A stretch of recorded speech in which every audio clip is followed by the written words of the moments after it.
امریکی صدر Donald Trump نے کہا ہے کہ ایران کے خلاف جنگ جیت چکے، ان کے 58 بحری جہاز، ایئر فورس، دفاعی آلات سب تباہ کر دیے۔ اس کے باوجود جلدی نہیں نکلنا چاہتے۔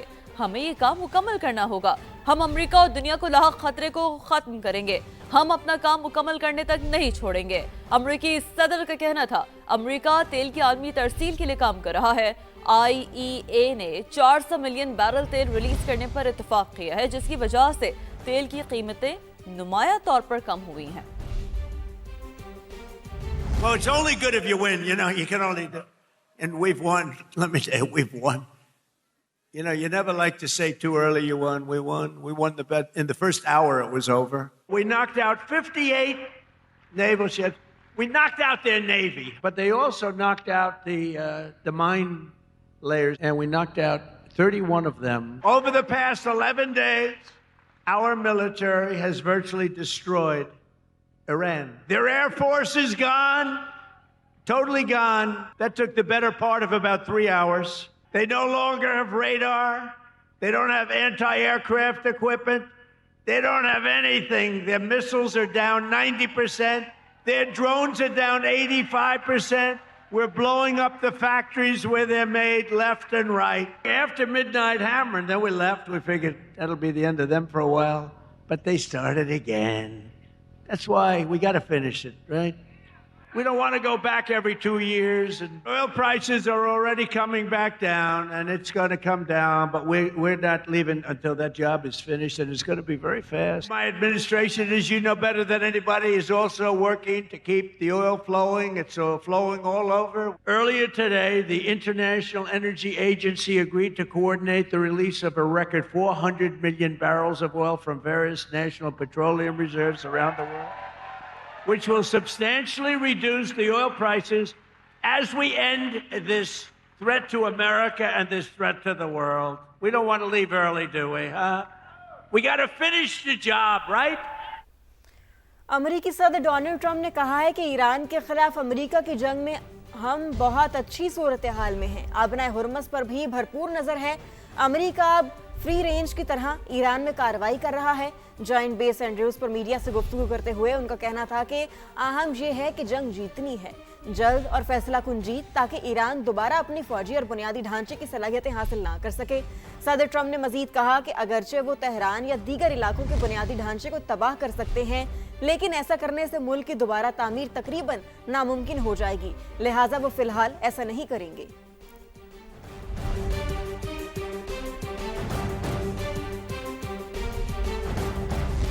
اقوام متحدہ کی سلامتی کونسل میں پڑوسی ممالک پر ایران کے حملوں کے خلاف مذمتی قرارداد منظور کر لی گئی۔ قرارداد کو 135 ممالک کی حمایت حاصل تھی۔ قرارداد کے حق میں 13 ارکان نے ووٹ دیا۔ روس اور چین نے ووٹنگ میں حصہ نہیں لیا۔ قرارداد کے مطابق ایران کے حملے عالمی امن کے لیے خطرہ ہیں۔ قرارداد میں خلیج فارس میں عالمی جہاز رانی کو خطرے میں ڈالنے کی مذمت کی گئی۔ قرارداد بحرین نے خلیجی ممالک اور اردن کی حمایت سے پیش کی ہے۔ پاکستان نے قرارداد کے حق میں ووٹ دیا۔ بحرین کے مندوب نے کہا قرارداد کا منظور ہونا یہ ظاہر کرتا ہے کہ بین الاقوامی برادری ایران کے حملوں کو ناقابل قبول اور بین الاقوامی قانون کی خلاف ورزی قرار دیتی ہے۔ امریکی مندوب نے کہا ایران کی جانب سے پڑوسی ممالک کو یرغمال بنانے کی پالیسی ناکام ہو گئی۔ ایرانی رجیم ایٹمی ہتھیار حاصل نہیں کر سکتی۔ روسی مندوب بولے مشرق وسطی میں موجودہ صورتحال پر افسوس ہے۔ کسی ملک کی شہری آبادی پر حملہ ناقابل قبول ہے۔ انہوں نے اسرائیل اور امریکہ کی ایران پر جارحیت نامناسب قرار دی۔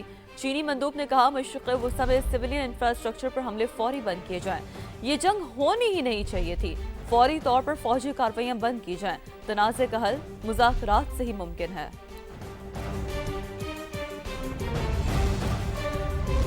سلامتی کونسل میں قرارداد پر ایران کا سخت رد عمل۔ ایران کے مستقل مندوب نے کہا کہ کونسل میں سیاسی مفادات کو UN چارٹر پر فوقیت دی گئی۔ قرارداد ایران کے خلاف واضح ناانصافی ہے۔ امریکہ اور اسرائیل نے ایران پر جارحیت کی ہے۔ ایرانی مندوب نے کہا کہ قرارداد زمینی حقائق کو مسخ کر رہی ہے۔ موجودہ بحران کی اصل وجوہات کو نظر انداز کیا گیا۔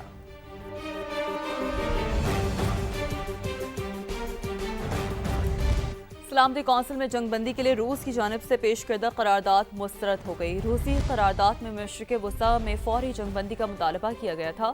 شہریوں اور سول انفراسٹرکچر پر حملوں کی مذمت کی گئی۔ بحران کا حل مذاکرات اور سفارتکاری سے نکالنے کا مطالبہ کیا گیا تھا۔ قرارداد کو مطلوبہ 9 ووٹ حاصل نہ ہو سکے۔ ووٹنگ کے بعد اقوام متحدہ میں روس کے سفیر نے کہا سلامتی کونسل نے جنگ فوری روکنے کا واضح مطالبہ مسترد کر دیا ہے۔ بعض ممالک کے امن و بین الاقوامی قانون سے متعلق دعوے محض خالی نعرے ہیں۔ امریکی صدر کے دعووں کے باوجود عالمی منڈی میں تیل کی قیمتیں کم نہ ہوئیں۔ IAEA نے 400 ملین بیرل تیل ریلیز کرنے کا اعلان کیا تھا۔ امریکی کروڈ آئل 93.18 ڈالر فی بیرل پر ٹریڈ ہو رہا ہے، جبکہ برطانوی کروڈ آئل کی قیمت 98 ڈالر سے اوپر چلی گئی ہے۔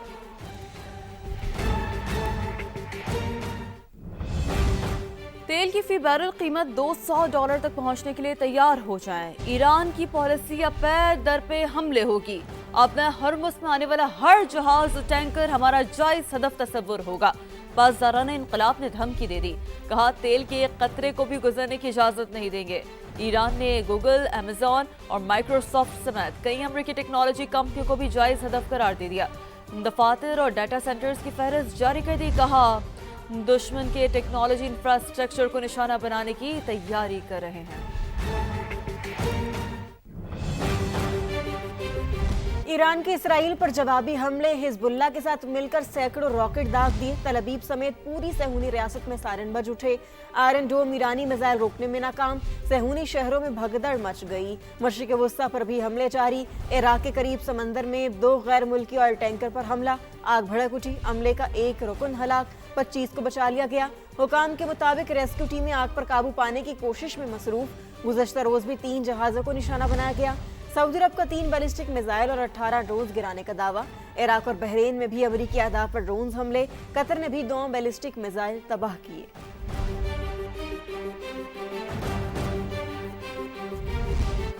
ایران پر امریکہ اور اسرائیل کے وحشیانہ حملے جاری۔ تازہ حملوں میں پاسداران انقلاب کے کرنل سید ابراہیم سمیت مزید 9 افراد جاں بحق۔ تہران کے مختلف علاقوں میں انفراسٹرکچر کو نشانہ بنایا گیا۔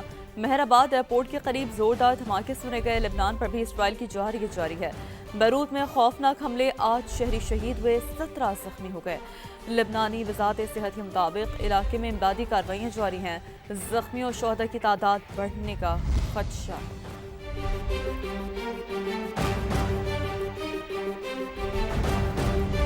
ایران میں بچیوں کے اسکول پر حملے کا ذمہ دار امریکہ نکلا۔ امریکی فوجی تحقیقات میں بڑا انکشاف، امریکی اخبار نیو یارک ٹائمز حقائق منظر عام پر لے آیا۔ اخبار کے مطابق میناب میں اسکول پر حملہ ہدف کے تعین کی غلطی تھی۔ میزائل حملے کے لیے پرانے ڈیٹا کا استعمال کیا گیا، جو غلطی کا باعث بنا۔ ایران کے اسکول پر حملے کا ذمہ دار امریکہ، فوجی تحقیقات میں بڑا انکشاف، نیو یارک ٹائمز حقائق منظر عام پر لے آیا۔